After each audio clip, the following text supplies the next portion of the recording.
강해하고 있습니다. 오늘 이제 에서를 살피게 되는데, 에서는 하나님이 미워한 사람입니다. 자, 그러니까 하나님이 이제 기뻐하는 사람, 하나님이 또 미워하는 사람 할 때, 하나님 미워하는 사람이 어떤 사람? 일단 에서를 보시면 돼요. 에서는 야곱하고 쌍둥이로 태어났습니다.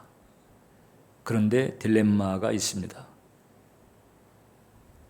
태어나면서부터 어느 정도 이제 인지가 성장하면서부터 들리는 얘기가 있었는데, 아버지도 얘기하고 엄마도 얘기하는 거예요. 너희들 날 때에 좀 문제가 있었다. 뱃속에 진통이 심각해서, 그래서 하나님께 여쭤봤더니 하나님께서 너희 둘을 향한 예언이 있었다. 어떤 예언인데요? 창세기 25장 23절, 우리가 이제 조금 읽은 본문에도 나오죠. 여호와께서 그에게 이르시되 두 국민이 내 태중에 있구나. 두 민족이 내 복중에서부터 나누이리라. 이 족속이 저 족속보다 강하겠고 큰 자가 어린 자를 섬기리라. 자, 그래서 이제 쌍둥이가 있는데 큰 자가 어린 자를 섬기는, 그러니까 이제 형이 동생을 섬기는 거예요. 우리가 이제 그들의 스토리를 잘 알고 있습니다. 결국 이제 에서는 하나님에게서 떨어져 나갔습니다. 그리고 야곱, 나중에 이제 그 이름이 이스라엘로 또 바뀌잖아요. 이스라엘은 이제 장자권의 축복을 받고, 사실 받았다기보다는 거머쥐고 이제 이 족장의 반열에 이름이 오르는 아브라함, 이삭, 야곱, 요셉, 그 참 영광스러운 이 족장의 반열에 이름이 오르는 축복을 받게 됩니다. 근데 이제 오늘 우리가 읽은 본문이 이제 로마서 9장이지요. 에서 하게 되면 창세기를 봐야 될 텐데 왜 로마서 본문을 택했을까? 이제 바울이 이 두 사람을 놓고 구원에 있어서 하나님의 주권이 어떻게 작동하는가를 알려주는 거예요. 이제 바울이 말하는 바는 이렇습니다. 일단 구원받는다는 것은 은혜다. 즉 행위가 아니라는 거죠. 자, 야곱과 에서를 봐라. 그 둘이 뭘 하기 전, 아니 이미 태어나기 전서부터 하나님의 심중에는 작정이 있었다. 어떤 작정이냐? 큰 자가 어린 자를 섬기리라. 그리고 이제 이 바울이 들었던 전승이 있었던 거지요. 이제 이것은 외경이나 이제 위경을 통해서 전해진 그런 그 내용인데, 내가 야곱은 사랑하고 에서는 미워했다는 거예요. 언제? 태어나기도 전에. 태어나서 뭘 행하기도 전에 이미 하나님의 주권은 그들의 그 구원에 대해서 작정이 있었다는 거죠. 그래서 구원은 하나님의 그 주권에 속한 것이고 하나님의 은혜로 우리에게 오는 것이다 하는 거죠. 그러면 도대체 누가 그 은혜를 받고 또 누구는 그 은혜를 받지 못한 채 버림을 받게 되는 걸까? 이제 사실 이제 질문의 표현을 주의할 필요가 있습니다. 이게 이제 버림받는다라기보다는 선택받지 못하는 거지. 모두가 다 원래 버림받을 수밖에 없는 죄인들인데, 쉽게 말하면 안 버려질 수도 있는데 버리는 게 아니고 이미 버려진 상태입니다, 여러분. 이미 버려진 상태에서 누구는 그냥 그대로 버려진 채 있고, 그다음에 누구는 이렇게 또 하나님의 주권과 은혜, 은총에 의해서 구원을 받고, 이걸 도대체 어떻게 우리 헤아려야 될까? 우리가 이제 해야 될 길은 없습니다. 왜냐하면 우리는 한낱 피조물에 불과하죠. 피조물에 불과한 우리들의 지식은 너무나 폐쇄적이고 한정적이고 유한합니다. 사실상 우리들은 본인 자신에 대해서 잘 모릅니다. 여러분들은 여러분 자신에 대해서 안다고 할 수 있어요? 네, 내가 나도 모릅니다. 그러니까 내 가족들도 안다고 할 수가 없습니다. 네, 트롤 많은 부부들은 늘 입에 달고 사는 얘기가 모르지. 수십 년을 살아도 모르겠다는 거예요. 네, 같이 사는 사람도 모릅니다. 그러니 나도 모르고 같이 사는 사람도 수십 년 사는데도 모른다고 한다면 하나님에 대해서, 특히 이제 하나님의 그 주권에 대해서, 하나님의 그 영광스러운 경륜에 대해서 우리 인간이 뭘 왈가왈부할 수 없는 거예요.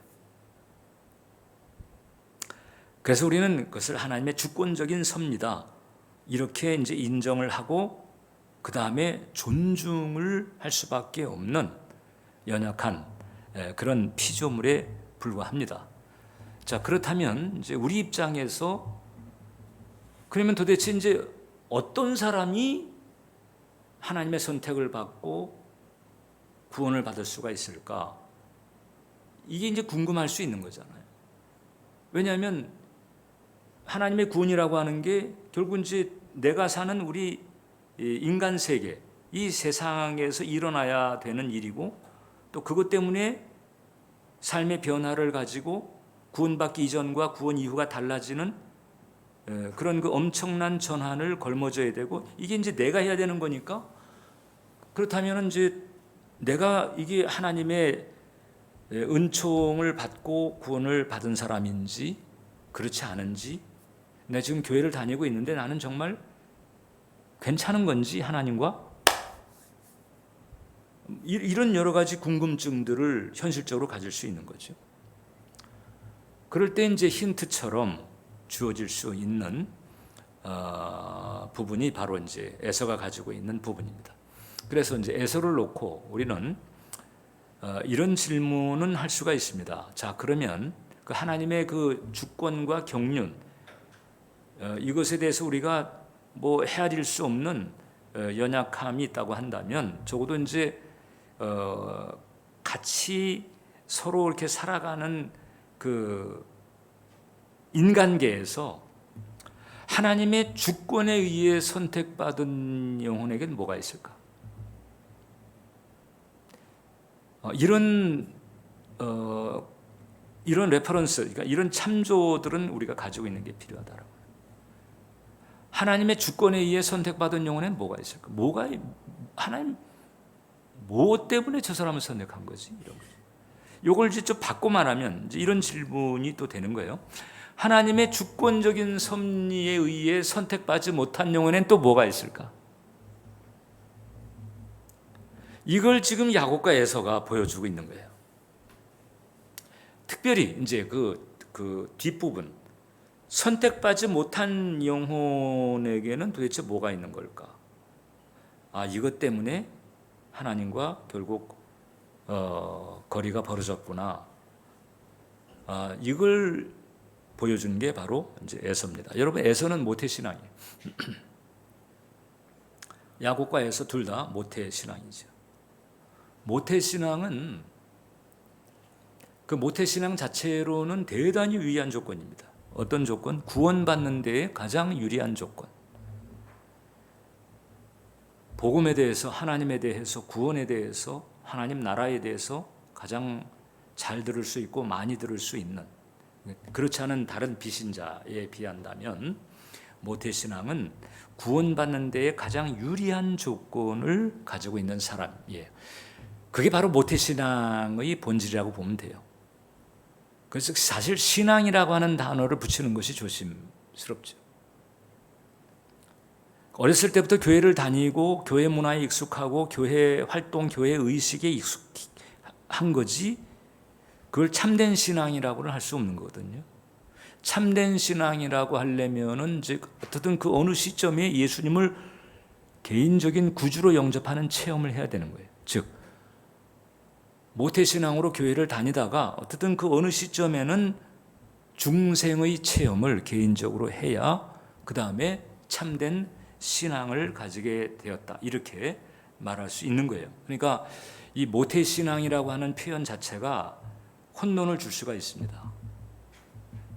중생은 하지 않았는데, 교회는 출석했지만 중생하지 않았는데 모태신앙이라고 하니까 난 신앙이 있나? 이렇게 이제 착각할 수 있는 것이거든요.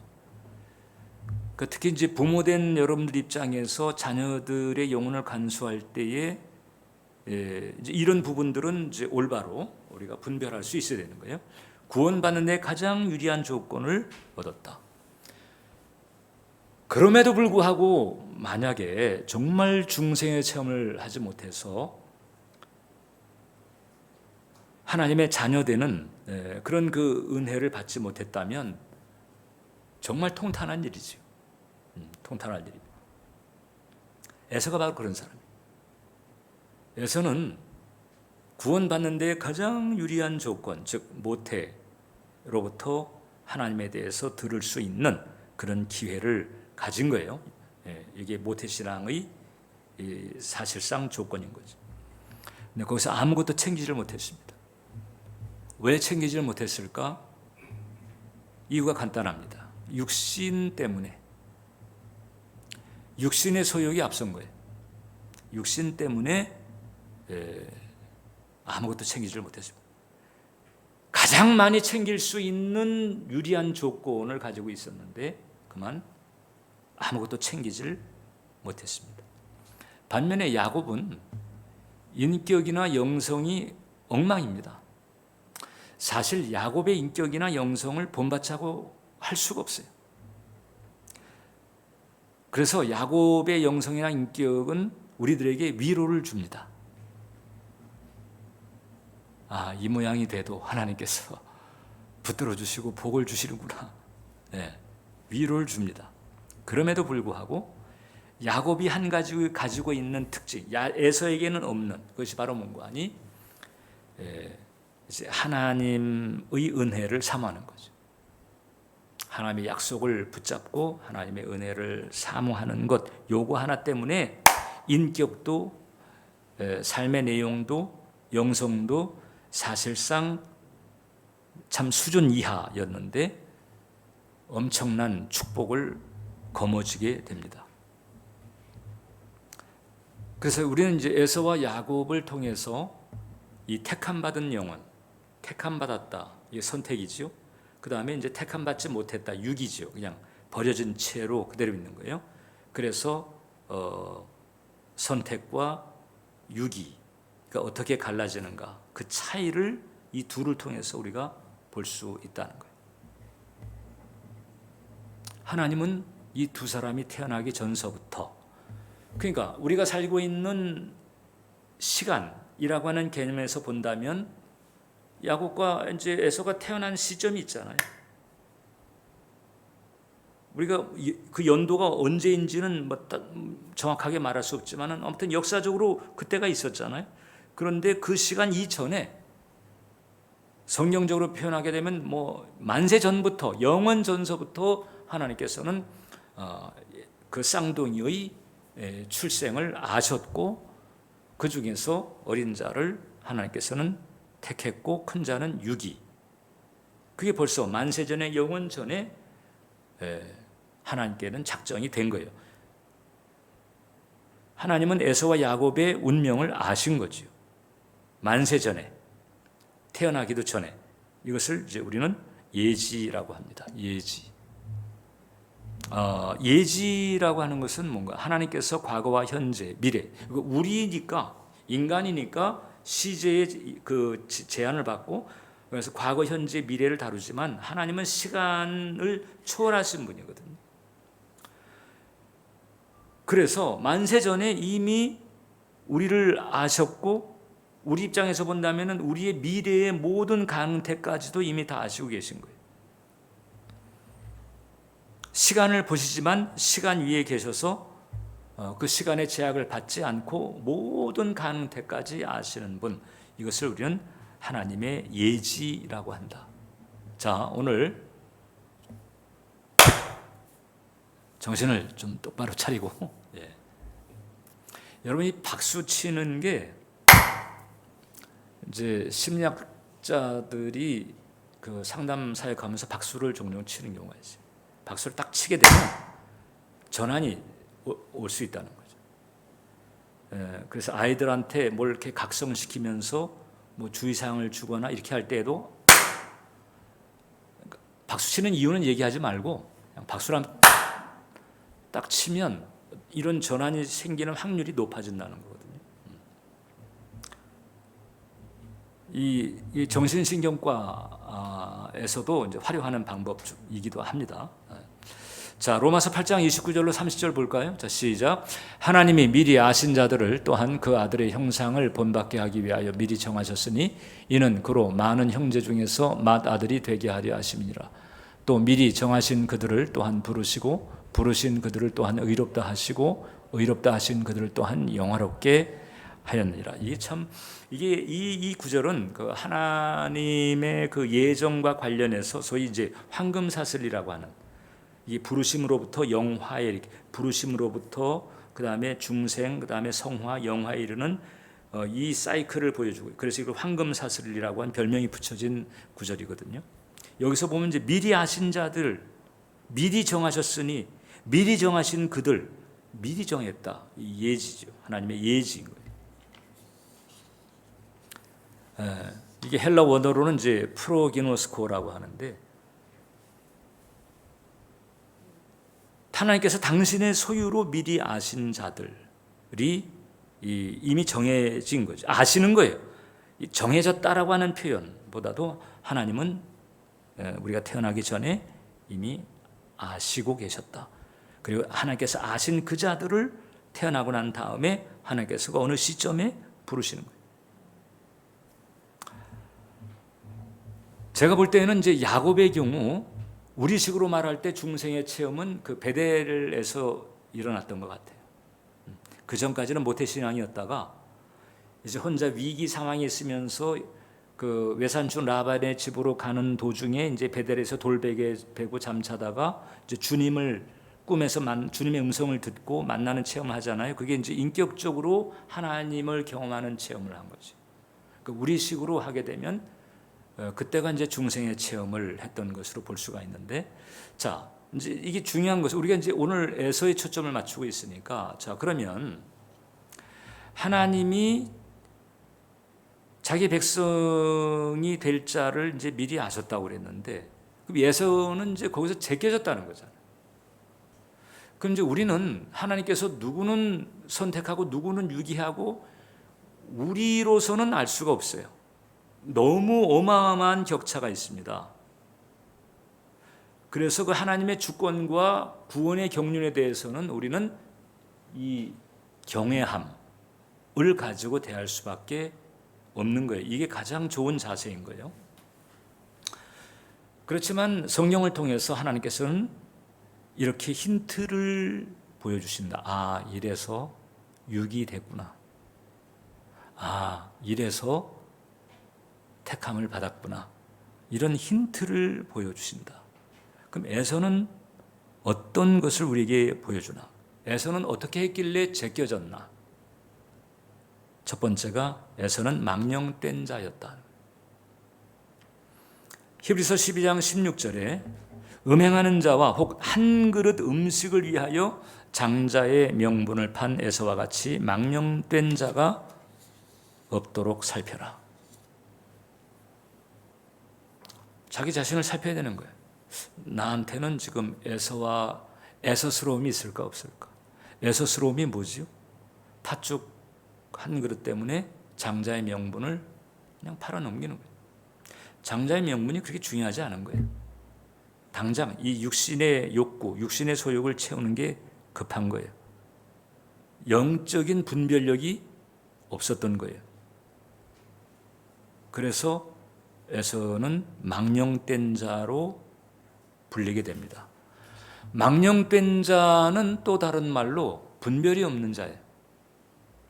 분별이 없는 자. 더 쉽게 표현하게 되면 뭘 모르는 자, 이렇게 말할 수 있습니다. 영성보다 육신을 택한 자입니다. 이게 이제 하나님께 선택받지 못한 사람들에게 나타나는 공통점이에요. 영성보다 육신을 택하고 성령의 이끄심보다 육신의 소욕을 선택합니다. 에서는 이제 사냥 나갔다가 돌아오는데 너무 배가 고픈 거예요.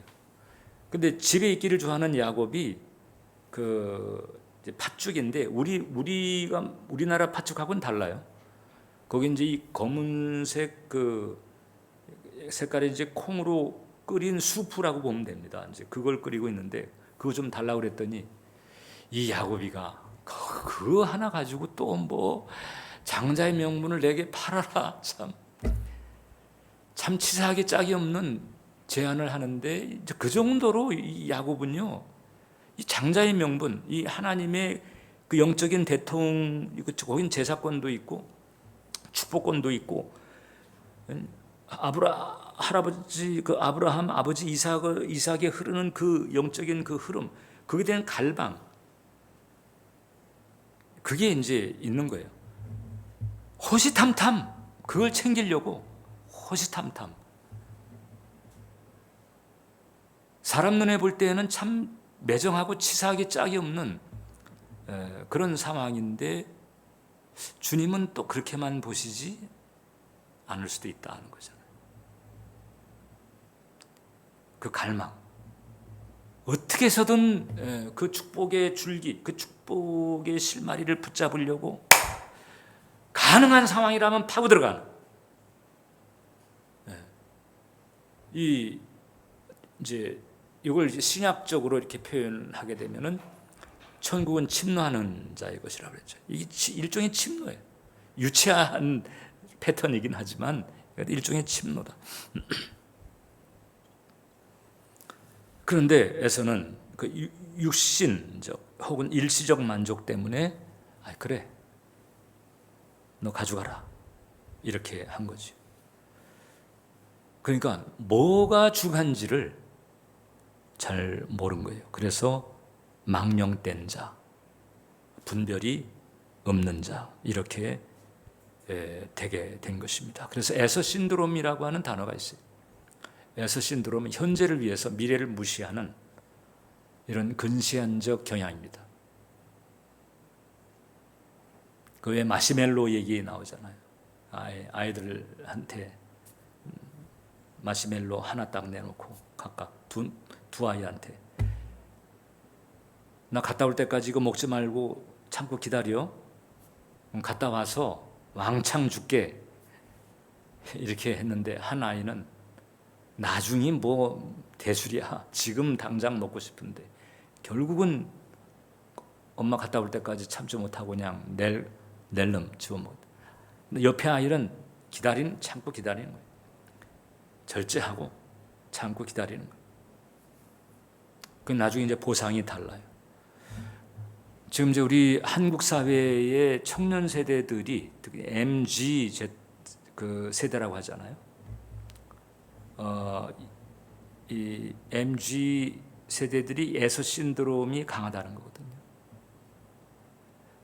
이게 이제 집 사는 게 너무 요원하니까 뭐 돈 모아가지고 집 사는 거 포기하고 그냥 지금 당장 이제 뭐 좋은 차, 명품, 뭐 그냥 뭐 해외 여행 지금 이제 즐기자는 거예요.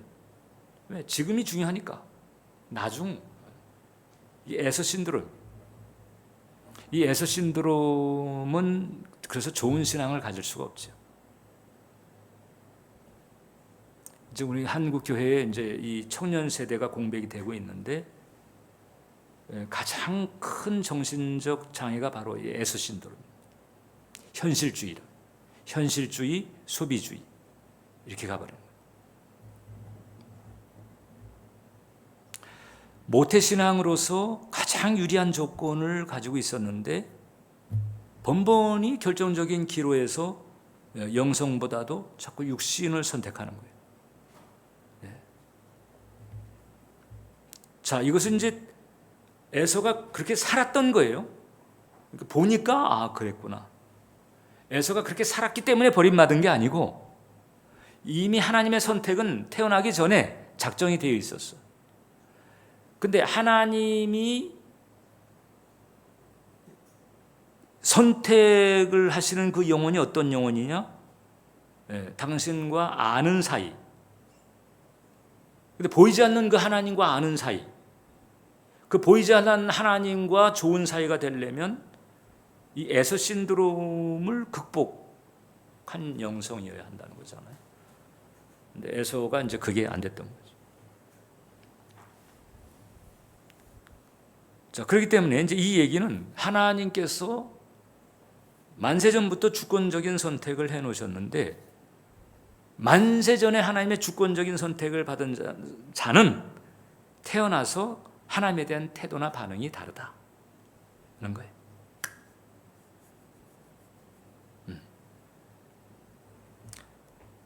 어떤 육신적 연약함, 미성숙함 때문에 엉망을 저지를 수도 있고 실수를 많이 할 수도 있지만은 적어도 하나님에 대한 태도, 하나님에 대한 갈망만큼은 다르다는 거거든.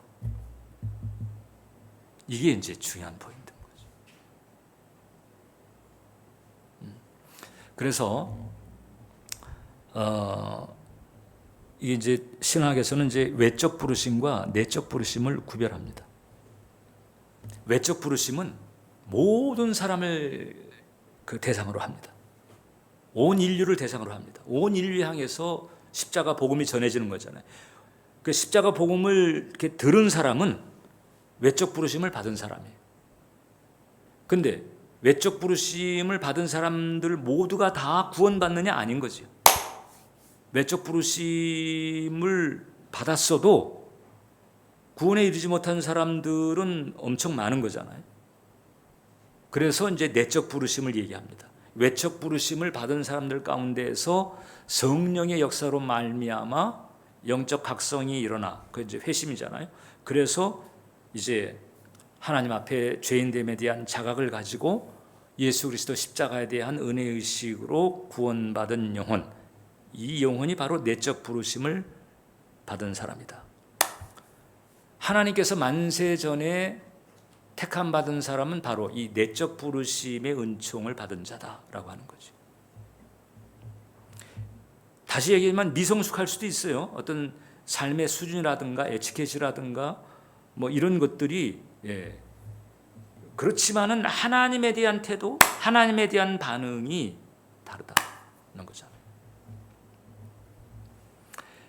그래서 성경에서 한 번 구원받은 사람은 하나님께서 버리지 않는다 할 때는 그 내적 부르심을 말합니다.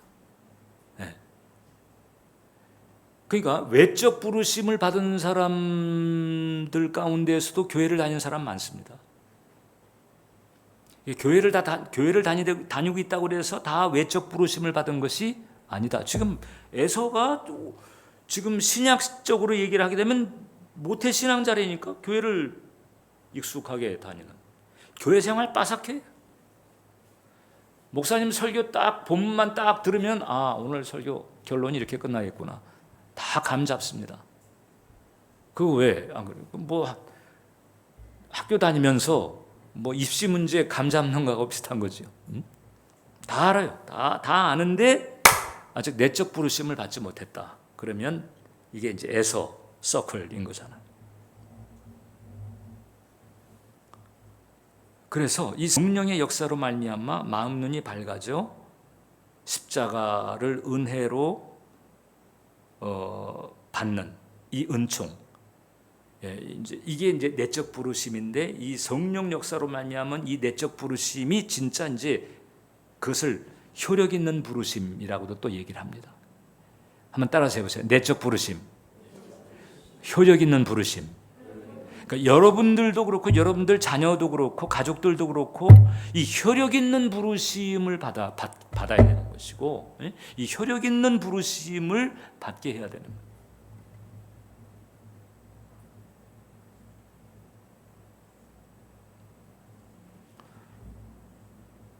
그래서 이 내적 부르심을 이렇게 받은 사람, 이제 바울이 이제 고린도전서 12장 3절에서 성령으로 아니하고는 누구든지 예수를 주시라 할 수 없다고 그랬는데, 이 성령 역사로 말미암아 하나님을 사랑하게 된 사람, 이 내적 부르심을 받은 사람,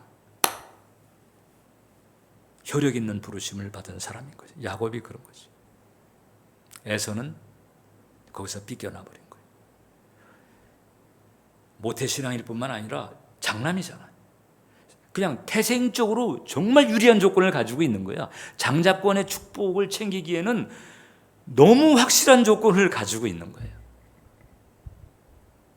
그런데 내적 부르심을 받지 못한 거예요. 성경에 내적 부르심을 받은 또 한 케이스가 이제 이겁니다. 사도행전 16장을 보면 그 루디아 얘기인데, 두아디라 성의 자주장사로서 하나님을 공경하는 루디아라 하는 한 여자가 있는데 주께서 그 마음을 열어 바울의 말을 청종하겠다. 주께서 마음을 열어 바울의 말을 청종하게 했다. 어떤 사람은 복음을 전하니까 오히려 돌을 던지고 공격하고 핍박하는데, 루디아는 마음을 열어서 바울의 말을 마음을 열었다. 이게 성령의 사실은 이거든요.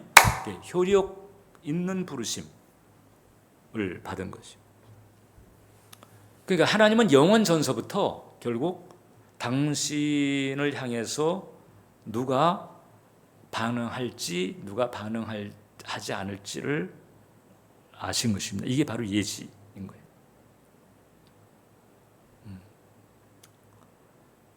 그런데 이 반응하는 사람은 내적 부르심이 있다는 거잖아요. 그러니까 이게 참 신비가 뭔고하니, 이미 이건 만세 전인데, 우리가 태어나기도 전인데, 이제 저를 예를 들자면 제가 태어나기도 전인데 하나님은 저를 택정하신 거예요. 정죄우를 택정하셨는데, 근데 그 하나님의 택정은 내적 부르심을 우리에게 준 거죠. 내적 부르심을 주면서 나로 하여금 그 내적 부르심에 화답하도록 그런 은총을 이미 예정하셨다는 거죠. 이런 내용을 담고 있습니다. 그래서 이렇게 이제 좀 한 문장으로 다시 정리할 수가 있습니다. 그 하나님의 내적 부르심이 사람들이 믿기 전, 즉 사람들이 믿음으로 반응하기 전에 이미 그들에게 주어져 있는 거예요. 그것이 이제 그 사람이 태어났을 때 이제 그 사람에게 임하고, 그래가지고 믿음으로 반응하면서 하나님의 그 예정과 딱 매치가 되는 것. 이것을 이제 야곱이 보여줬고, 이것에서 어떻게 삐껴났는가, 이것을 이제 에서가 보여준 거죠. 자, 그래서 에서를 볼 때 이제 우리는 이것을 살펴야 됩니다. 지금 망령된 자라고 그랬잖아요. 나는 망령 쪽이냐 신령 쪽이냐, 이걸 봐야 돼. 네? 신령한 자, 바울이 말했죠. 신령한 자, 성령 충만한 사람이거든요. 그러니까 이게 100% 뭐 완벽하거나 이런 게 아니고 그냥 씨앗이라도 있어야 된다는 거지. 에서는 망령의 씨앗이 여기저기 그냥 널브러져 있었던 것이고, 야곱은 없는 것 같은데 그 신령한 씨앗이 딱 하나 버티고 있어가지고 결국 그거 하나 가지고 다음에 쭉 감당을 해낸 거란 말이죠. 여러분 자신을 살펴야 됩니다. 나는 망령 쪽인가 신령한 쪽인가. 지금 교회 다니느냐 안 다니느냐가 아니에요. 지금 교회를 다니고 있는 사람으로서인 거예요. 그 다음에 이제 두 번째 마지막인데, 이게 이제 회개가 없어요. 회개가 없어. 하나님의 선택에서 삐껴나가는 자는 회개가 없습니다.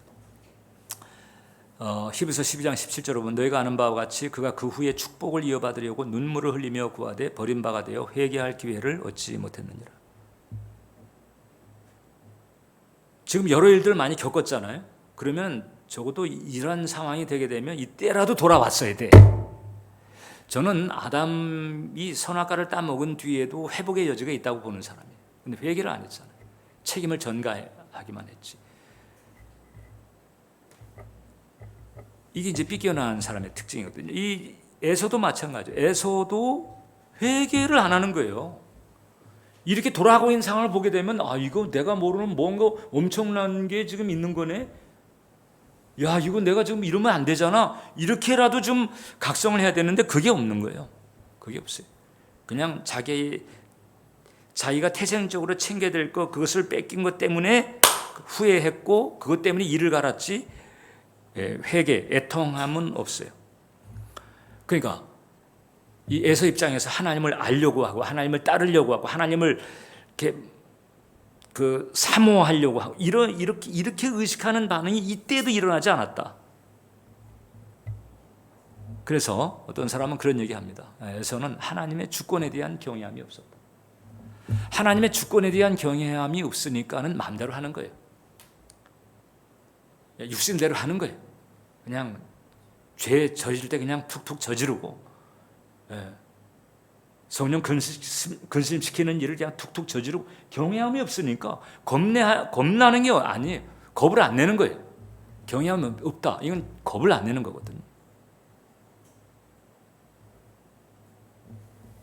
그래서 참 이게 신앙생활을 하면서 특히 이제 이 죄나 육신의 부분이 통제가 잘 안 되거나,